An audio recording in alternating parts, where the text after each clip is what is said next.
दोस्तों, महाभारत के युद्ध में सूर्यपुत्र कर्ण का नाम सबसे ऊपर आता है क्योंकि उनके जैसा दानवीर और योद्धा शायद ही कोई दूसरा पैदा हुआ हो। लेकिन क्या आपने कभी सोचा है कि मृत्यु के बाद जब कर्ण की आत्मा शरीर छोड़कर गई तो उन्हें स्वर्ग मिला या नर्क?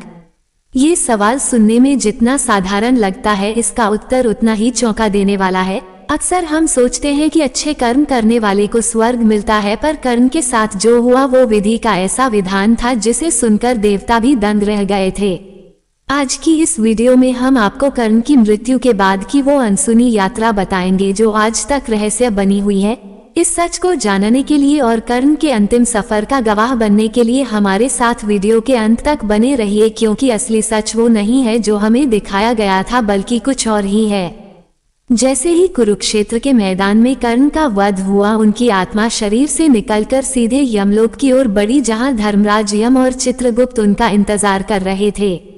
वहां पहुंचते ही एक अजीब सी खामोशी छा गई, क्योंकि कर्ण कोई साधारण मनुष्य नहीं थे। उनके पुण्य कर्म इतने महान थे कि उन्हें सीधे स्वर्ग मिलना चाहिए था, मगर उनके पाप भी कम नहीं थे। चित्रगुप्त ने जब अपना बही खाता खोला तो वे भी असमंजस में पड़ गए, क्योंकि एक तरफ कर्ण ने अपनी जान की परवाह किए बिना कवच कुंडल दान कर दिए थे, तो दूसरी तरफ द्रौपदी के चीरहरण में उनका मौन रहना और दुर्योधन का साथ देना घोर अधर्म था। यह फैसला करना बहुत मुश्किल हो रहा था कि सूर्यपुत्र को किस द्वार से भेजा जाए, स्वर्ग का सुख या नर्क की यातना। यहीं से शुरू हुई वो अद्भुत घटना जिसने यमलोक के नियमों को भी हिलाकर रख दिया और देवताओं को भी सोचने पर मजबूर कर दिया कि न्याय कैसे हो। अंततः यमराज ने अपना फैसला सुनाया और कहा कि भले ही कर्ण ने कौरवों का साथ देकर अधर्म किया हो, लेकिन उनकी दानवीरता इतनी विशाल है कि उसके सामने उनके पाप भी छोटे पड़ गए हैं। यमराज के आदेश पर कर्ण को पूरे मान सम्मान के साथ स्वर्ग में प्रवेश दिया गया, जहां उनका स्वागत खुद देवराज इंद्र और उनके पिता सूर्यदेव ने किया। स्वर्ग की सुंदरता देखकर कर्ण की आंखें फटी की फटी रह गईं। वहां चारों तरफ सोने और जवाहरात के महल थे और हर तरफ खुशियां ही खुशियां थीं। कर्ण को लगा कि अब उनकी सारी मुसीबतें खत्म हो गईं और वे अनंत काल तक यहाँ सुख भोगेंगे। लेकिन नियति ने उनके लिए कुछ और ही सोच रखा था, क्योंकि स्वर्ग में कदम रखते ही उन्हें एक ऐसी भयानक भूख लगी जो स्वर्ग के अमृत से भी नहीं मिट रही थी। और यहीं से शुरू हुआ उनके प्रायश्चित का असली खेल, जो उन्हें एक बार फिर धरती की याद दिलाने वाला था। कर्ण को बहुत तेज भूख लगी थी और उनके सामने स्वर्ग के सबसे स्वादिष्ट पकवान परोसे गए थे, लेकिन जैसे ही उन्होंने खाने का एक निवाला उठाया, वह तुरंत सोने के टुकड़े में बदल गया। उन्हें अपनी आंखों पर विश्वास नहीं हुआ और उन्होंने फिर से कोशिश की, मगर इस बार खाना हीरे और जवाहरात बन गया। प्यास बुझाने के लिए जब उन्होंने पानी को हाथ लगाया तो वह भी मोती बन गया।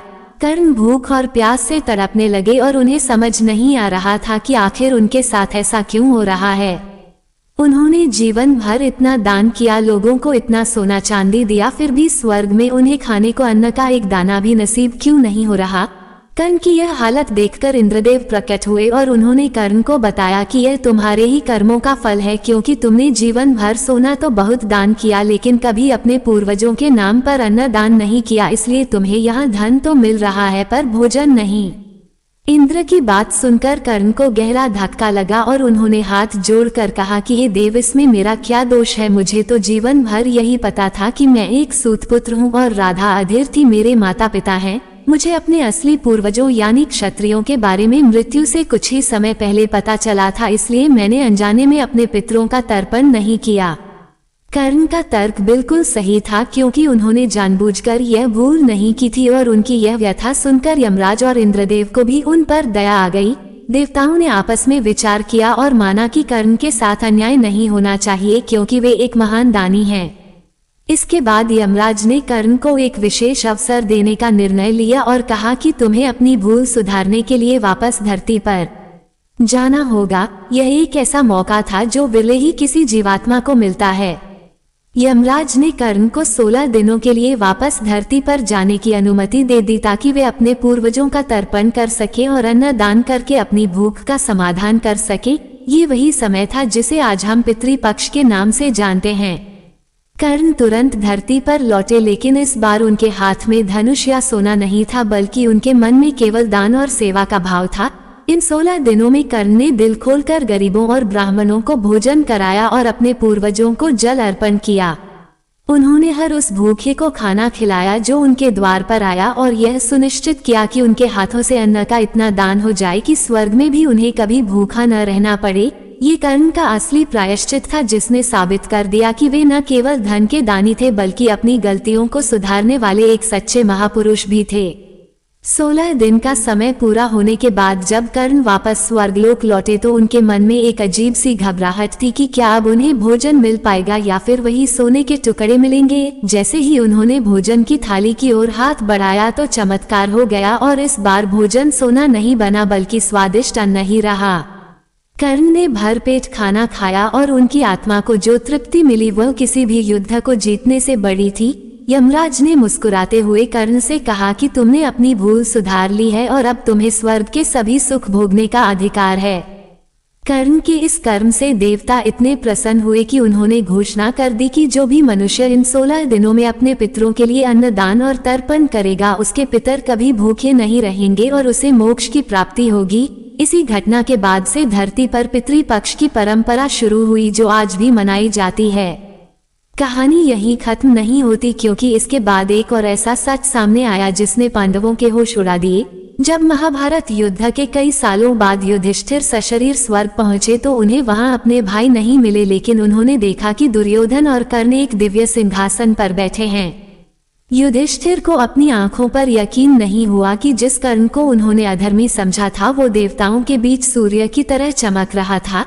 तब नारद मुनि ने युधिष्ठिर का भ्रम तोड़ा और बताया कि कर्ण ने जीवन भर जो अपमान और दुख सहे थे वही उनका तप बन गए थे। युद्ध के मैदान में वीरगति प्राप्त करने और अपनी अंतिम सांस तक दान देने के कारण उनके सारे पाप नष्ट हो चुके थे। कर्ण को स्वर्ग में इतना ऊंचा स्थान मिला था जो शायद तपस्वियों को भी नसीब नहीं होता, और ये देखकर युधिष्ठिर को एहसास हुआ कि ईश्वर का न्याय हमारी सोच से कितना अलग होता है। युधिष्ठिर का क्रोध और आश्चर्य तब शांत हुआ जब स्वयं भगवान श्री कृष्ण ने उन्हें उस परम सत्य से अवगत कराया जिसे जानकर वे नतमस्तक हो गए। कृष्ण ने समझाया कि कर्ण का जीवन एक कठिन परीक्षा थी जिसमें वे खरे उतरे थे और उन्होंने अधर्म के पक्ष में रहकर भी कभी अपने धर्म और दानवीरता को नहीं छोड़ा था। स्वर्ग में वह अद्भुत नजारा देखने को मिला जब कर्ण ने मुस्कुराते हुए युधिष्ठिर को गले लगा लिया और सदियों पुरानी शत्रुता एक पल में समाप्त हो गई। यह कुंती का वह रहस्य अब किसी के लिए बोझ नहीं था, क्योंकि आत्माओं के मिलन में कोई भेद नहीं होता। ये दृश्य ये बताने के लिए काफी था कि मृत्यु के बाद केवल कर्मों की शुद्धता मायने रखती है, न कि धरती पर उड़े गए रिश्ते और पद। पांडवों ने कर्ण को अपने बड़े भाई के रूप में स्वीकार किया और स्वर्गलोक में एक दिव्य मिलन हुआ जो इतिहास बन गया।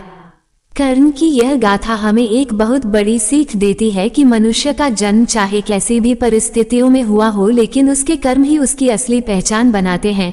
स्वर्ग में कर्ण को जो स्थान मिला वह केवल उनके युद्ध कौशल के कारण नहीं बल्कि उनके त्याग और निस्वार्थ भाव के कारण मिला था। अंत में कर्ण की आत्मा अपने पिता सूर्यदेव में विलीन हो गई और वे सदा के लिए अमर हो गए। आज भी जब दुनिया में दान की बात होती है तो कर्ण का नाम सबसे पहले लिया जाता है, क्योंकि उन्होंने साबित कर दिया कि सोने के महलों से ज्यादा कीमती वो सुकून है जो दूसरों की मदद करके मिलता है।